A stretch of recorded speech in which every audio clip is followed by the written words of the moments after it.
What's up, everybody?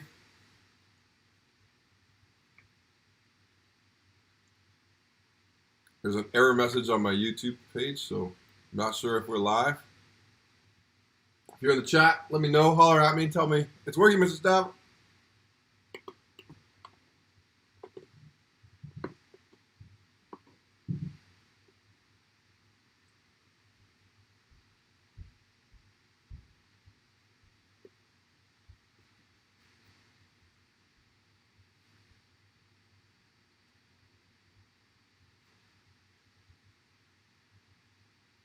Oh, Jose says it's a PA day. You know what? I think you're right, Jose. I think you are right. Thank you, Aiden.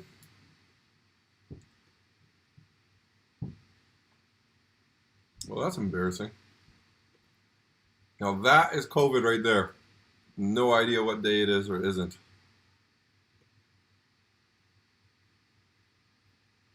Mayhew says he got a notification. I honestly forgot. Yeah, it is a PA day. Oh well, I'm here. You're here. Let's record it, and then people can watch it on another day. All right. So what's up, everybody? Welcome back to science. Let's keep it short. Let's keep it short. Because it's a PA day, Jose. All right. So, if you weren't here on Wednesday, then you need to go back and watch the Wednesday video first. Okay? This is part 2, and this is one of those that you actually need to hear part 1 first. All right? What's up, everybody in the chat? Gershon, welcome. So yeah, if you haven't seen the previous lesson, go back, watch that one first. Okay, we talked about the water treatment plants of Ajax, and there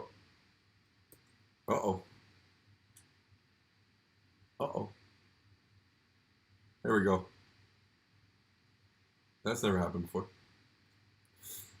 So here's the Duffins Creek Water Pollution Control Plant. This is our main plant that we're kind of looking at a bunch of the elements.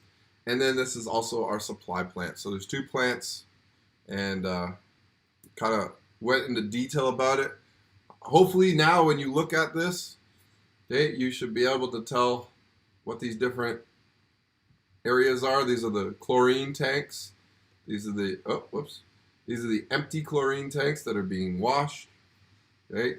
Then we got some flocculation tanks. If you don't know what flocculation tanks, you are missing out. And then we have our floccumentation.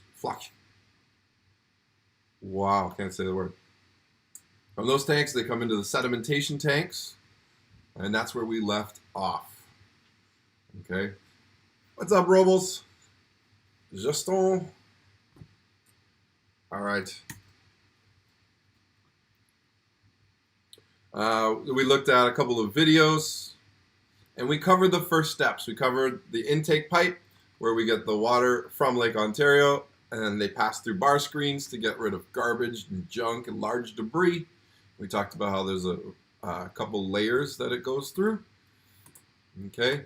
And then we have the chlorine tanks, right, where we shock it with chlorine to get those microorganisms. And then the flocculation tanks, where we go through the different speed chambers to make it flock together. And then it comes to the sedimentation tanks, okay, where they just settle out.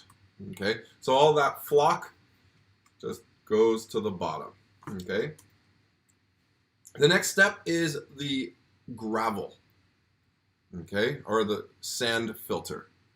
Okay. So these are kind of not really visible steps. So here's our drawing of it, okay? So the water goes down and into this basin or a chamber. And it will then go through multiple layers of different sized and different purposed sand or gravel. All right, so you see this first layer is actually coal, not our coal, but like coal. Okay, and once it passes through there, that coal will actually find more and more impurities that have been missed from the chlorine and from the flocculation tanks. Okay, and then it comes into the sand. Okay, and again, so this is like a finer grab, and so it's going to get more. And it's weird, right? Some of you might think, well, wouldn't it get more dirty going through sand? Things to note: this is not sand that was just taken off of Lake Ontario Beach or whatever, right? This is quality controlled sand. However, we were going, as I said last lesson, we were going to make this and we were going to use just regular sand, okay, and it would have purified the water. Okay, so yeah, regular sand will do it, but this is at a microscopic level a lot cleaner. And then we have gravel, and then there's ceramic balls, and it passes through all of that and ends up into a lower basin. Okay, a lot cleaner than when it was up here. Okay, as I said in class, we were going to take dirty water, dirtier than this, yeah, that, and we were going to make our own filters and make it look like this. Okay, some students it gets a little bit foggy. Some students it's like clear. I had to stop a student from drinking it once because don't do that. We never drink our projects. Okay, and so you are following along. Okay, we are here, sand and gravel filter. Okay, so who knows, if you're searching on Google, you might find, for a photo here, you might actually find pictures of other students making these filters. Okay. So the next step is we shock it again with chlorine. Okay, so this is a second dose. All right, so anything that still remains, okay, not standing a chance here. Okay, but what's special about this step that you really need to note in the explanation? Up here, oh, I can't get that high. Is that we add something called fluoride. Okay, now you might recognize the word fluoride from your dentist. Okay, and that is because fluoride is good for your teeth, okay, for your dental health. Okay, so that's why when I said that water that comes from our plant, even after being fully treated, is not pure water, because we actually add stuff to it. Okay, so it's not just pure water.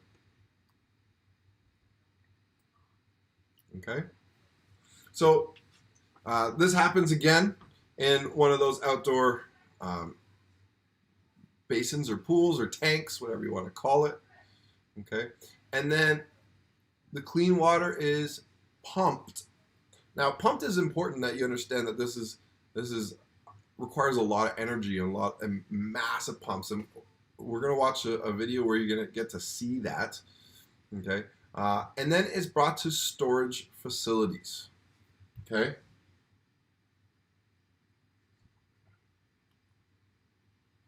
Okay, so this is what it appears here.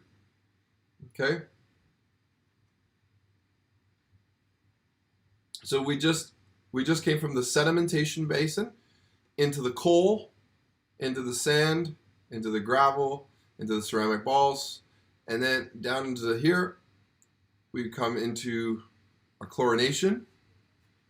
Okay, and as it leaves, okay, we add the fluoride. Okay, then it comes into here, and then these pumps, okay, the massive engines can shoot that water out into the city. Okay,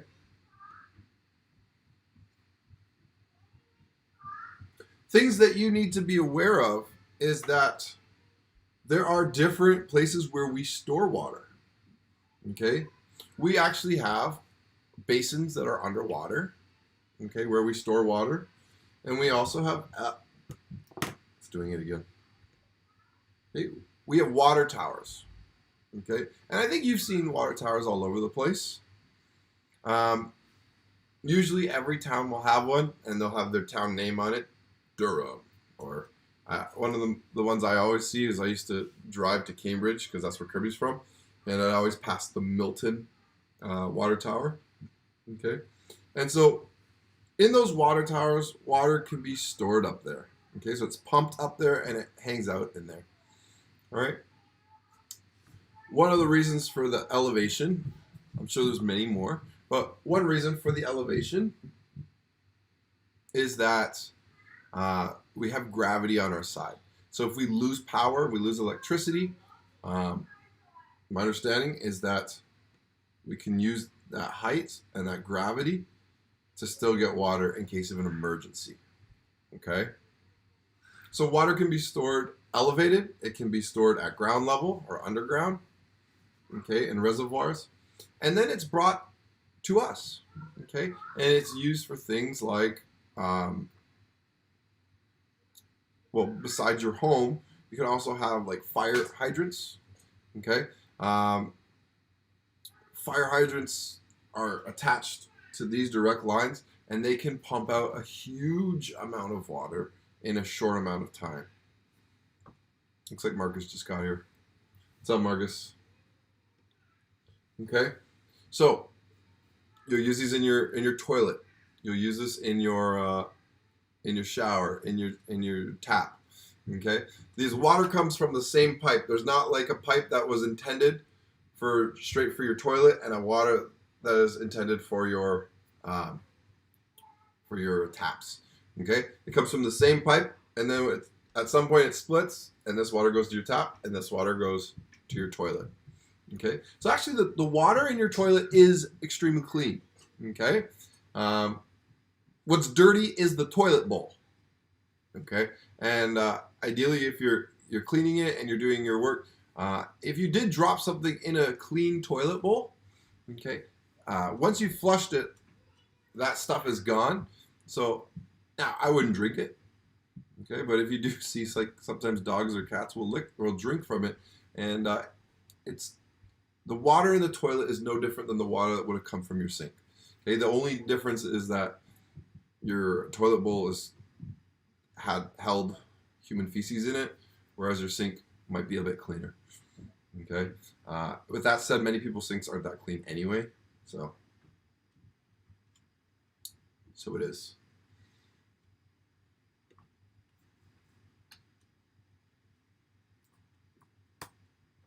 Okay. So you need to be aware of all of these steps. So looking over my shoulder here, if I'm referring to any of these steps, okay, you should know kind of about where it is in order. Okay, where what happens at that step. Okay, so water comes in from the intake pipe that has a cage over it, then it's screened out to get rid of large debris. Then we chlorinate it to get those microorganisms, the chemical. Okay. Then we have flocculation tanks. Okay, that's a really important one. Make sure you watch that video so you understand the science behind that. Sedimentations, so the flock can drop the clumps. Okay, the sand and gravel filter really gets at a fine level, and then chlorine. We chlorine again. We a second dose of chlorine. We add fluoride there. Okay, then we store it. So I covered that, right, with the elevated or the underground, okay, and water distribution. Okay, so the fire extinguishers or your home, okay. Not fire extinguishers, those are different. Fire hydrants. Okay, now,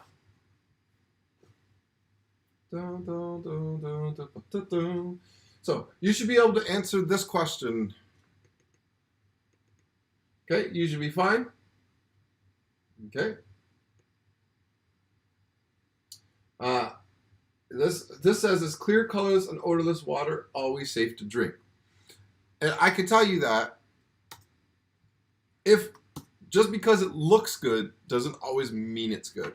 I can tell you that usually after this chlorination stage, it probably looks pretty good. But look at all the other steps. We have flocculation, sedimentation, we have sand and gravel, we have another chlorination, we add fluoride. Okay, all these steps after, okay, by this first dose of chlorine, it looks like good water. Okay, so now you can get deeper in your answer. Okay, so the next question is, what is the difference between us? Oh, I gotta.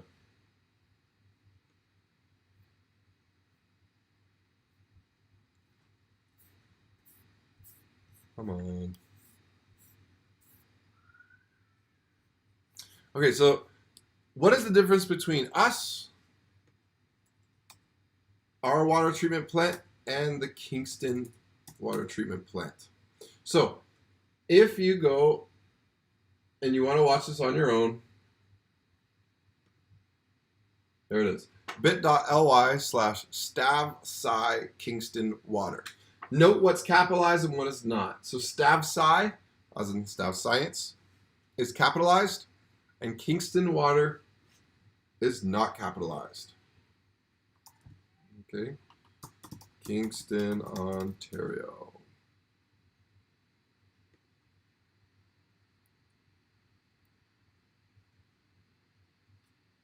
Sorry, I meant to have this prepared. I forgot to.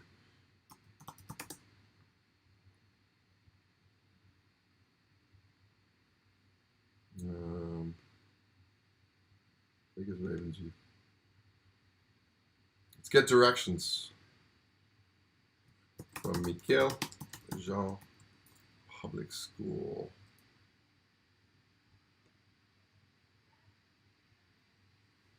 Okay, so it is a 2-hour drive from us, 2 hours 15 minutes. Okay, right along Lake Ontario. Okay, past Belleville. Okay, so if you're following along at home, my trackpad is being fun again. Okay, ours is here. So it just goes to show you, our water treatment plant services us and York Region. Okay, so it shows you how far Kingston is, and they have to have their own treatment plants. Okay, so I'm gonna watch it, and I'm gonna stop and pause. You can, again, these are your notes, right? So you can write as much or as little as you want. What's different between our water treatment and Kingston's water treatment? This is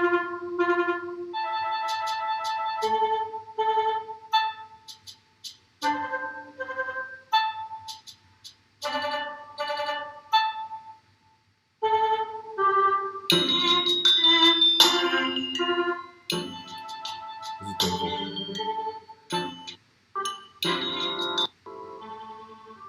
Which is our main water treatment plant for the city, the King Street Water Treatment Plant. Right now you can see Lake Ontario. We started out here just to show this is actually where we get our water from for the water treatment plant. So same deal. She's there on the edge of Lake Ontario. So the same lake, same water. We're quite lucky here to have Lake Ontario. I'm gonna pause it. Kurt says in the chat the link does not work for you. Make sure you really check your capitals. Okay, it's bit.ly, capital S, capital T, capital A, capital V, capital S, capital C, capital I, and then lowercase Kingston Water, no spaces. Okay. As our water source, because we have a lot of water and it is quite clean compared to what some people have to deal with. Alright, so now let's begin the tour and you can see how we treat the water here at the plant.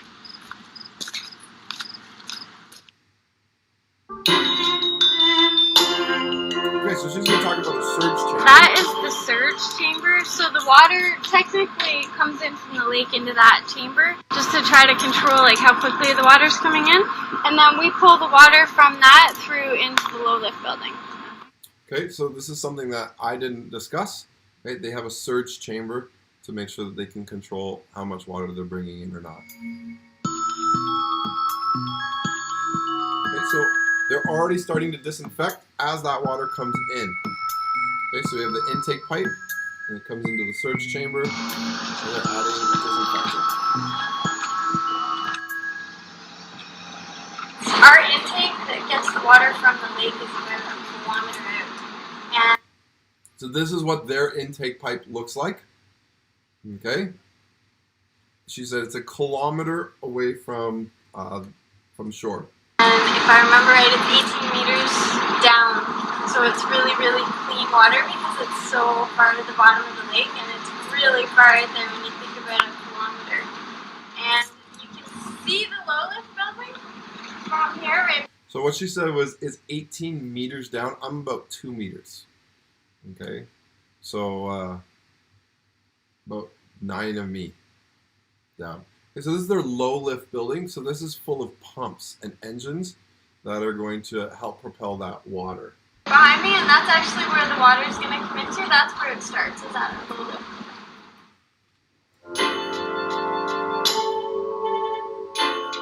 In the low lift building, we have the great big traveling screen, and it does exactly what it's called. It travels, so it rotates around, and it's going to trap any fish, eels, sticks. Boom, look what they caught in their bar screen. It catches a lot of seaweed and that sort of thing. In the low lift building, we also have the low lift pumps. You could see there's 4 low lift pumps. Okay, look at these massive engines. Look how big they are. 2 of them just are great big blue motors, is all you can see on the top. The other 2 have a diesel on them, so you can see some of the pumps are blue and yellow. The yellow side is actually the diesel engine, the blue side is the electric engine. So similar to the high lifts, when there's a power outage, we can still keep pumping water because the diesel. So that's a really, really important thing that you have to consider. If we have a large power outage, okay, if we rely fully on electricity, okay, then we don't get clean water, and that's just very, very quick death. Okay, so they have to be redundant. So they have to have their electrical power, but if that fails, they have to have a backup. So they have a big diesel engine. Okay, so a diesel engine is different than your car engine. Like the school buses that many of you come on, those are diesel engine. You'll hear they sound different. They're quite powerful. Okay, trucks use diesel engines. Diesels are going to run. These low lift pumps basically just pump it across our parking lot and in over to the mixing chambers. As these low lift pumps pump the water over, we add a chemical called a coagulant. Basically what that does is it changes the charge of the particles and allows for it all to stick together. And the idea is that if we can form larger flock, it's all going to settle out really well. Okay, so this is what I talked about. This is actually our storage for our coagulant chemicals. Right at the moment we're using something called Axe. Before that we were using alum. It's hard to visualize it, but in behind here is actually a giant tank holding the chemical, and these pumps are pulling out of that tank and adding in to the low lift building.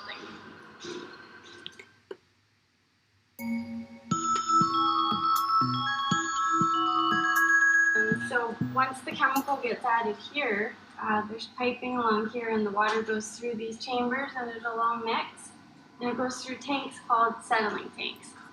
And in the settling tanks, everything's just going to settle out, any large flock along with dirt and that sort of thing. Okay, so this is after they've done the flocculation. Okay, the coagulants have been mixed. Okay, they come in here, and you can see the dirt building up on the bottom. The cleaner water that doesn't have all of the flock and dirt and stuff in it will fall over a weir.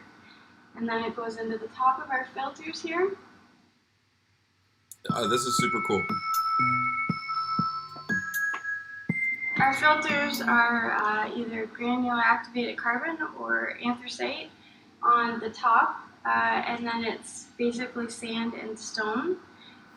So the water will come in to the very top of the filters, and it's going to work its way down to the very bottom. And the granular activated carbon and sand and everything is going to trap anything that's in there. Any of the dirt and bacteria, whatever it can get, is going to be at the top of the filters. So by the time it goes through to the very bottom, it's going to be pretty clean water. So we have 6 filters here at the plant.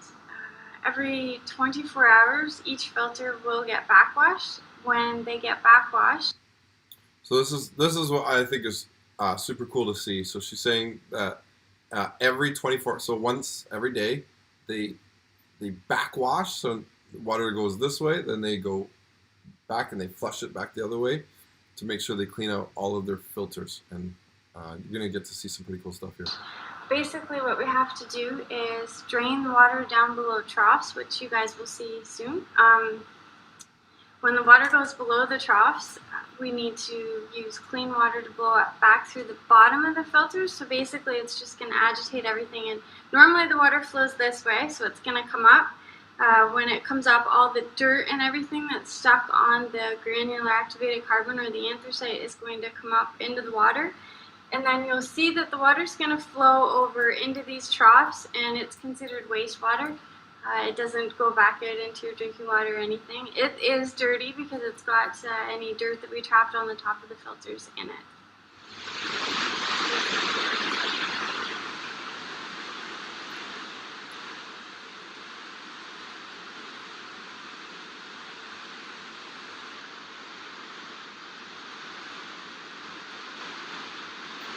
You see the flag here that's spinning, okay? That's just showing you that the water is moving and that there's flow. And this is like a propeller underneath, not the flag, but what's underneath. So the flag lets you see that the propeller is moving and what direction it's moving in. Okay, so that's important for the operators to be able to know that the propellers are working and they're functioning. The flags that you can see moving around were the tops of the agitators. The agitators are long bars at the very top of the filter. When we start a filter backwash, the agitators will circle around and just help to break up any of the dirt that is trapped on top of the filter. That's why you could see the water getting so cloudy when the backwash started. So by agitator, it's like this big arm that's like if the water, something's traveling in the water, it gets agitated, it gets messed up. Okay, so the sand and gravel step you can't see because they're like enclosed. But what's cool is they have like a little visual here, so you can see the coal, then the sand, and then the gravel. So this is neat that you get to see it. This is a cross section of what our filters look like on a very small scale compared to how deep and how big they actually are. Basically, you just see here the top black portion of it is either going to be the granular activated carbon or the anthracite, which is what's going to help take care of any smells from algae. It takes out a lot of the odor and stuff that's in the water from algae and things that are really, really small. And it's going to trap all the dirt and everything in the very top of these. Then from there, you can see it's pretty small. We have sand, and then it goes to very fine stone down to bigger stuff. Basically, the idea here is everything's going to get trapped on the very top layer. By the time it comes to the bottom here, we're going to have very clean, clear water. And once it comes out to the bottom here, this is where it's going to empty and drain into our clear wells and have the sodium hypochlorite added to it for disinfection.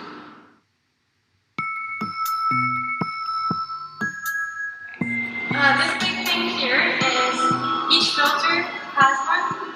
It doesn't work any longer, but back in the day before the computers, when all the valves were electric, the guys would have to backwash the filters with these, so they would just have to stand here and open and close everything manually.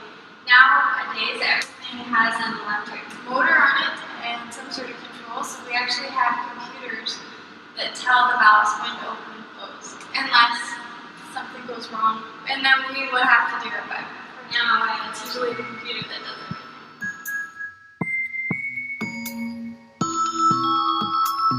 This is what we call a pipe gallery. This is actually, on this wall is where the really clean water is going to come out. So the filtered water comes out this way and down through this big pipe into the ground, which goes into our clear well that I told you about. So again, we're talking these massive water pumps, okay, and they're powered by both electrical and a backup diesel. This little one that you actually see is called the filter to waste valve. Once a backwash has been completed, for the first 5 minutes or so, we actually filter to waste that water, which means it's not going to get filtered out into the clear well. And that is just while we let everything settle back out after the backwash has stirred everything up. And this big pipe right here is actually the clean water that is in the clear well that comes back in to do the filter backwash.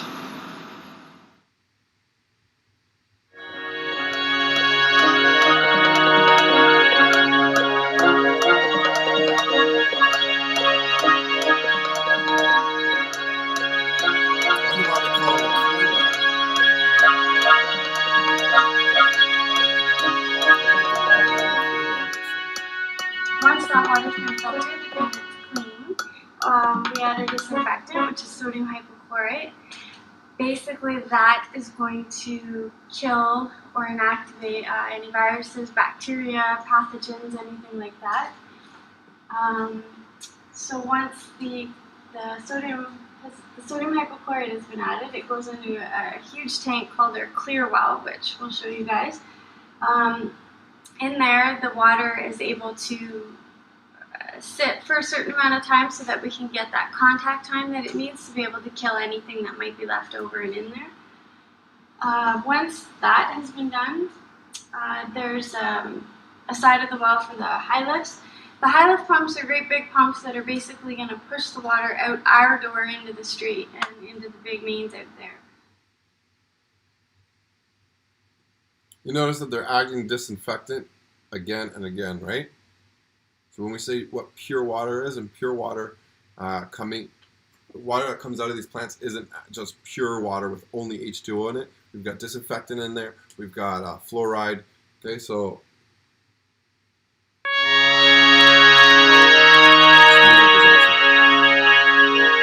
right now what we're looking at are the high lift pumps. So you can see the pumps and the motors themselves.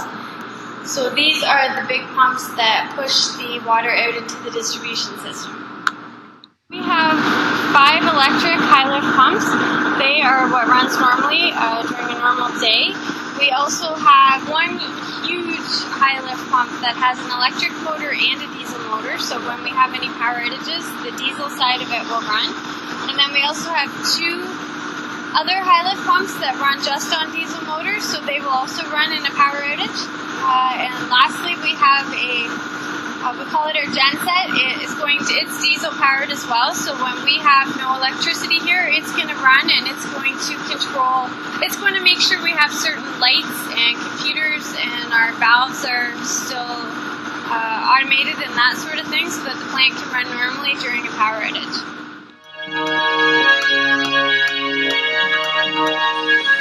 These right here are all of our chlorine analyzers. One thing we have to monitor constantly is how much chlorine or sodium hypochlorite we actually have in the water. That's what's going to provide the disinfection, so we can get rid of bacteria, viruses, and that sort of thing.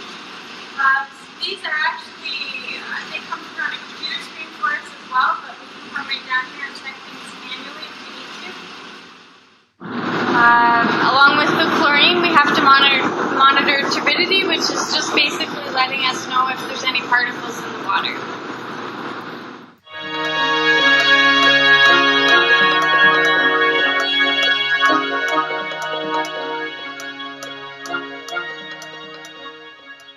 Here on this diagram, it just shows the high lift pumps pushing the water out into the distribution system. So from that, the water's either going to fill up our towers, it's going to go straight to your homes, or it's going to fill any reservoirs that we have.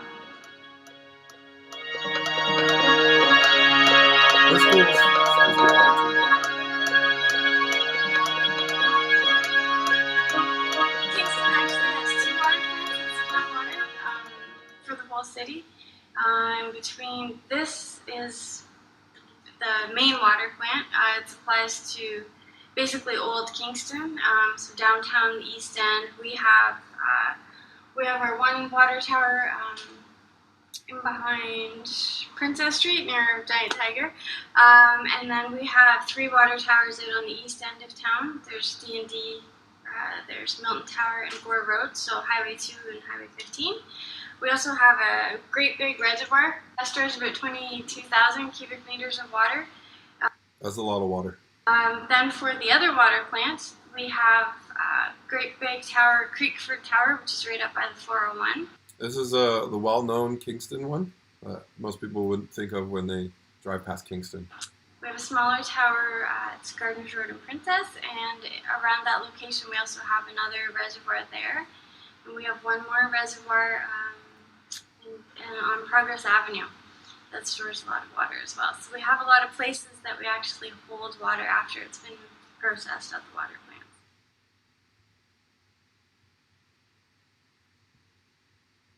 When it warms up, it can sort of burn off the chlorine residual that we're trying to maintain a little bit quicker, which is why, especially in the summer when it is warmer, it's very important to get turnover and make sure the water levels are coming up and down. So if water sits and doesn't move, it becomes stagnant and it can grow bacteria and it becomes smelly and then it loses all the effect that they took to clean it. So that's why you'll see in pools underwater you have those jets. Okay, that's to constantly keep the pool water moving.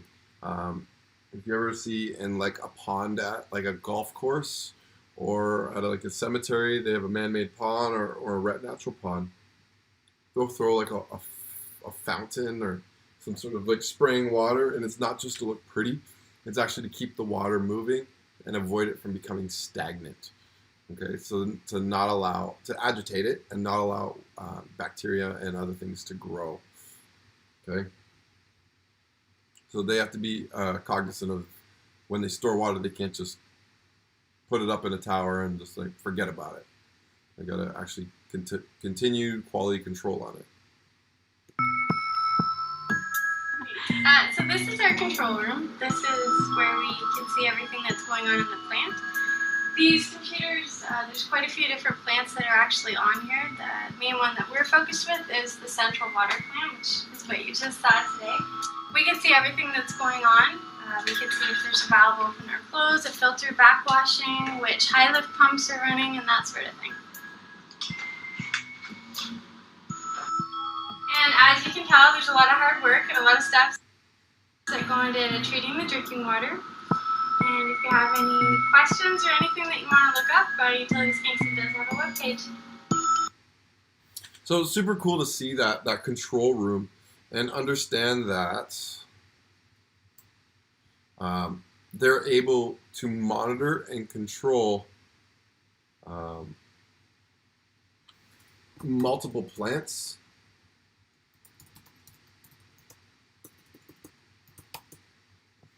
Multiple plants and storage areas. Okay, so here you see the Ravensview wastewater treatment, right? That's the wastewater. That's water. That's where they treat the water before it goes back into Lake Ontario. This is right here, the facility that we just toured. So let's see if we can go satellite on that.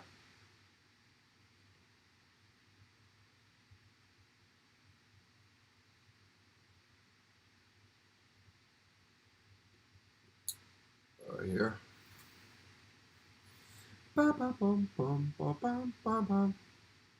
And this is also a jail, Kingston Penitentiary. Zoom in. What do you notice immediately from above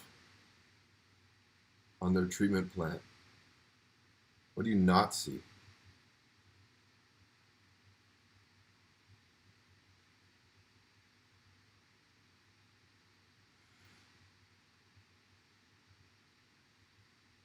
Zoom out here. Let's zoom in here.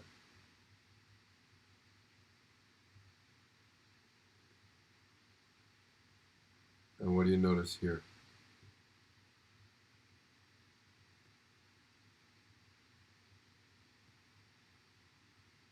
So here you can start to see some of the basins and the tanks and the physical structures that we saw on ours. Okay. Now, just by mere size, okay, you can see the difference between ours and theirs. So here's ours, and here's theirs. Ours, theirs, ours, theirs, ours, theirs. Okay. So ours is pretty incredible. $1 billion went into it. Okay, and it services Durham and York region. So pretty crazy stuff. So there you have it. You should be able to answer all of these questions. All of these should be done if you've watched both lessons. That brings us up to here, what we talk about on Wednesday. Okay. You do not need to have this unit binder completed at this point. I mean, you should have all of these slides done because work along while we go. Okay. But today's the deadline to have your fluids unit binder in. Okay. And my phone, my email, or my email via Google Classroom has blown up with people messaging me and saying my unit binder is done. Perfect, awesome. Okay. I haven't had a chance to get to everybody's, so I apologize. I've left your messages unread, so that as I work through it, I'll be like, okay, I see this person wants me to check the unit binder. I'll go through it. So I'm hoping all of that happens today. Okay, so hopefully you'll get a message from me saying thank you, got it, recorded it, and if you don't hear from me, then just give me a kind, gentle reminder tomorrow and say, just making sure that you got my work. Okay? So, does anybody in the chat have any questions before we go? All right.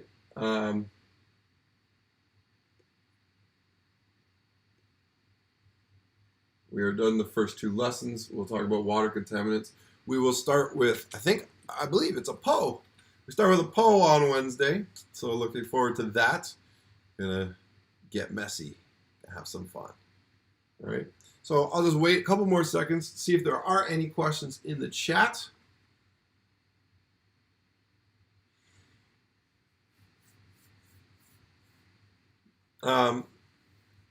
If you're watching this and you did not attend our grad meeting Wednesday night at 8 o'clock, you need to contact somebody in your class to find out what you're missing and what information you need to know.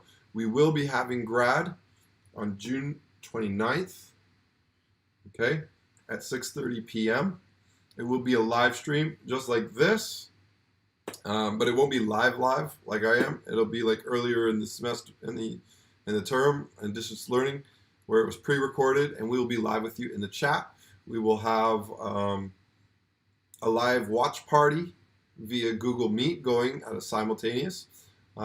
What I would encourage you to do is figure out the technology in your house so that your family can watch your grad on your TV screen if it is at all possible. Okay, if you have a smart TV or you have an Apple TV, okay, or if you have a Chromecast or something of those means, or if you have the ability to plug an HDMI cord from the back of your TV into your laptop, okay, I would do that. If you have a TV with HDMI, okay, the dollar store HDMI cables, $3, will plug from your TV into your laptop, your Chromebook, and you can show the live feed on your big screen, and it'll be an awesome viewing experience. I know if you go on like Facebook Marketplace or Kijiji or Virage Sale, whatever, people are starting to sell Apple TVs for older ones for $10, $20, and that would give you the ability to to access YouTube on your TV. Okay, and then that's where we'll be on. We'll be on the Michael Jean Public School YouTube page. So that's my advice. It's just more fun to watch it. If you have an Apple TV, you can just mirror on your phone by just scrolling to the control center and then hit screen mirroring, and then it'll find any Apple TVs that are in your area, even your neighbors. Okay, don't stream it to theirs, that would be weird. Okay, so I would spend the next couple of weeks practicing that and trying to figure that out, just to make your grad that much cooler and more special. And then we hope that you'll take pictures of you at your grad and send it to us, because this will be a first and hopefully a last, and so you guys will forever be remembered as that class that we did an online digital graduation for. Okay, Mr. McKinnon is sending out details of things we need from you. And just to clarify, if you want to be in your, I see Sahar just added a private comment in Google Classroom. So if you want to be in the grad slideshow, you have to sign a waiver, or your parents have to sign a waiver, because it is a public internet forum. Okay, so we need your permission to use your picture and your name. All right, if you don't want to be in it, then let us know and we will just leave your name and photo out. Okay, there's no problems with that. You're still welcome to join us for your grad. I cannot stress this enough. I stressed it on Wednesday night, and I'm going to say it again. Please, guys, you guys know how techie I am. I am quite techie. If there's something that you really, really hope for in your grad, please tell me and give me a chance to try and figure out if I can do it or make it happen. Okay, or if you want something really specific in your grad, then please give me a chance, give us a chance to make that happen for you. Okay, so it would just break my heart if at the end of it you were like, oh, they didn't do this, right? I want to know those things, and I want to try and make that happen for you. I want this to be special. I don't want COVID to rob you of all your joy and all your fun. Okay, so chat in your group chats, ask each other, and give me your ideas. Pump me full of your ideas, and I want this to be an awesome grad for you. All right? So thanks for joining me, even though it's a PA day, Jose.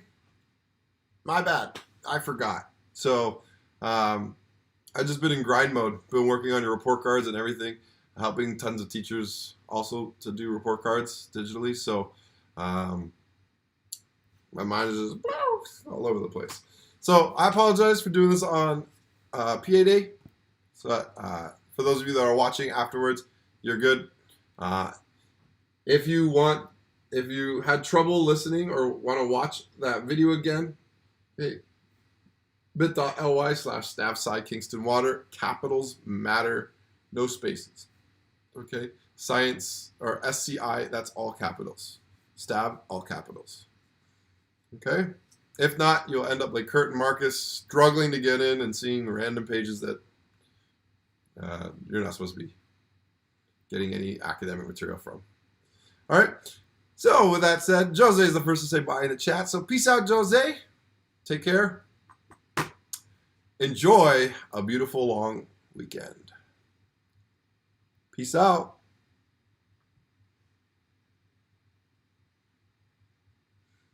Ba, da, do, do, ba, da, ba.